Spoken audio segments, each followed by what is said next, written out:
에스겔서 21장은 하나님께서 선지자인 에스겔을 통하여 예언하는 내용을 담고 있습니다. 오늘 읽은 본문 이제 21장 앞에는 20장 45절로 49절에도 역시 동일하게 심판의 메시지가 있습니다. 2절에 보면 우리가 첫 번째 눈여겨볼 단어는 바로 예언하라입니다. 21장 2절에 예언하라. 근데 어디에 예언하는가라고 하니까 세 군데가 나옵니다.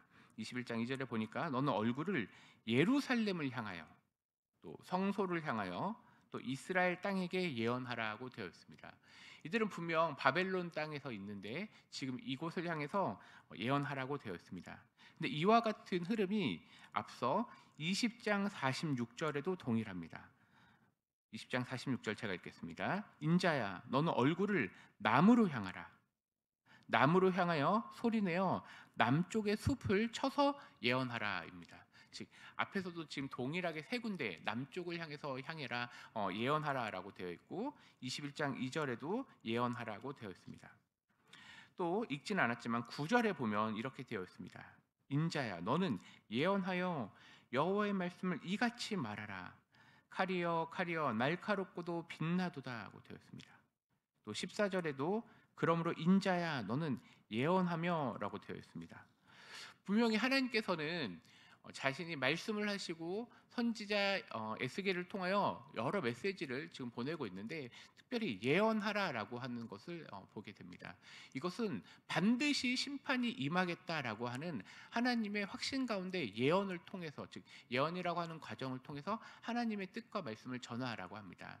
근데 이 예언이라고 하는 단어는 오늘날로 따지면 설교하라, 선포하라라는 단어와도 우리가 비슷하게 볼 수 있습니다. 즉 이스라엘이 반드시 심판될 것을 꼭 기억하게 하라고 되어 있습니다. 그래서 7절에는 이렇게 되어 있습니다. 21장 7절에 보니까 후반에 보니까 보라 재앙이 오나니 반드시 이루어지리라라고 되어 있습니다.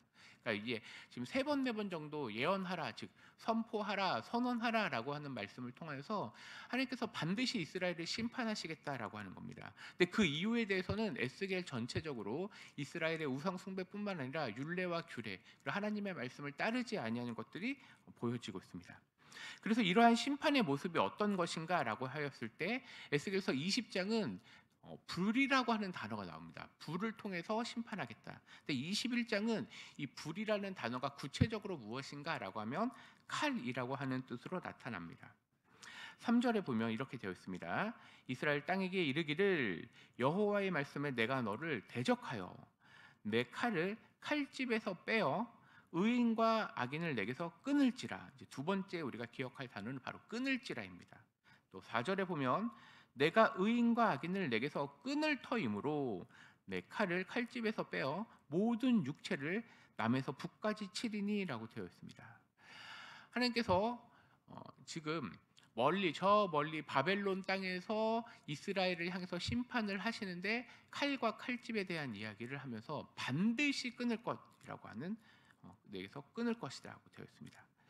그런데 하나님께서는 이러한 말씀 속에서 특별히 의인과 악인을 동시에 심판하겠다라고 얘기하는 겁니다. 여기서 말하는 의인은 어떤 우리가 믿음의 의를 이루었다 그런 것이 아니라 이스라엘의 임할 심판이 얼마나 큰지 당시 사회적으로 나름 의인이라고 악인이라고 하는 모든 사람, 즉 두 가지 표현을 써서 모든 사람이 심판을 당할 것이라고 하는 표현입니다. 그래서 의인과 악인이라고 하는 표현을 동시에 쓴 겁니다. 우리가 믿고 있는 기독교 신앙은 구원의 신앙, 구원의 종교입니다. 그런데 우리가 잊지 말아야 될 것은 우리가 믿고 있는 기독교의 신앙은 또한 심판의 종교이기도 한다는 것입니다. 즉 하나님께서는 구원자이시자 동시에 심판자라는 것을 기억하게 합니다. 이 말씀이 왜 중요하냐면 하나님은 단지 우리를 몇 명 구원하려고 하시는 소수의 어떤 물에 빠진 자를 구원하는 정도 그 정도의 분이 아니라는 겁니다.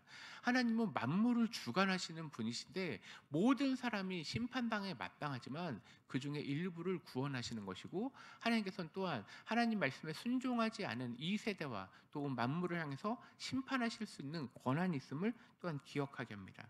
그래서 우리가 앞서서 예언하라라고 하는 첫 번째 단어와 두 번째는 이제 끊을지라 그리고 세 번째 단어가 바로 탄식하라입니다. 6절을 보겠습니다. 인자야 탄식하되 너는 허리가 끊어지듯 탄식하라. 그들의 목전에서 슬피 탄식하라. 그들이 내게 묻기를 내가 어찌하여 탄식하느냐라고 하는 표현이 있습니다.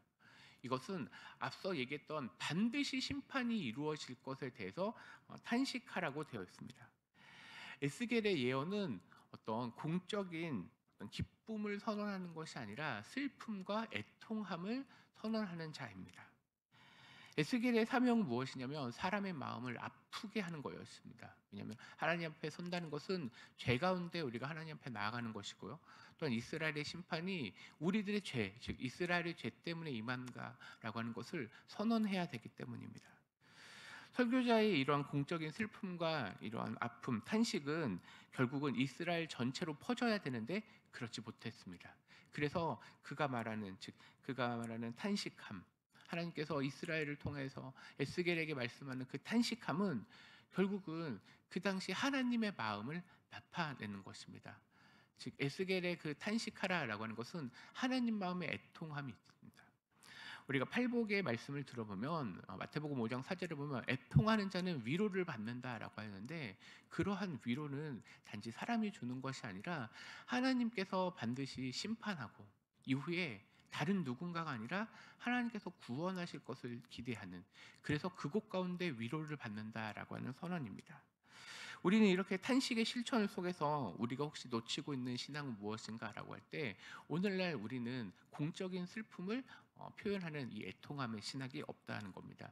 즉 에스겔을 통해서 당시의 시대를 비판하셨던 하나님의 말씀이 오늘날 우리는 너무 좋은 것에 대한 메시지만 있다 보니까 성공해야 된다 혹은 무엇인가 잘 되어야 된다라고 하지만, 그러나 또 한편 교회는 애통함의 마음도 필요합니다. 즉 이 시대 가운데 하나님의 말씀에 순종하지 않은 이 시대, 그리고 점점 타락해가는 문화를 통하여서 애통함이 필요하다는 것입니다. 근데 이러한 구원은 우리에게 이루어지는 것이 아니라 하나님께서 하실 것이고 우리는 그러므로 인해서 탄식과 애통함이 있다는 겁니다. 말씀을 정리해 보겠습니다. 우리는 심판이 임한다라는 것, 에스겔을 통해서 심판의 메시지를 들었습니다. 우리 하나님이 누구신가 기억하라는 겁니다. 우리 하나님께서는 구원자이시자 동시에 통치자이시오 또 심판자이심을 기억합니다. 그렇기 때문에 우리가 선택할 수 있는 행동은 겸손입니다. 하나님께서 만물을 다스리시고 구원하시고 또 심판하시는 분이시구나. 우리는 그분 앞에 무릎을 꿇어야 되는구나라고 하는 겁니다. 이러한 심판의 메시지는 우리를 겸손케 할 뿐만 아니라 우리의 마음을 지키게 합니다.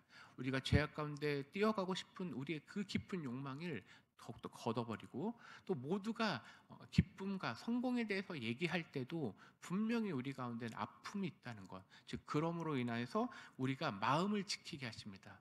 우리는 언제나 무너질 수 있는 존재이고 하나님 앞에 아무것도 아닌 존재임을 기억하게 하는 겁니다. 그래서 심판의 메시지를 우리가 들었을 때 단지 무섭고 끝나는 것이 아니라 하나님의 위대하심을 더 기억하게 하고 우리를 더욱더 겸손케 합니다.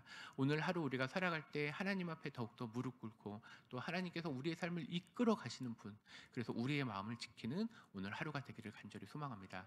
기도하겠습니다.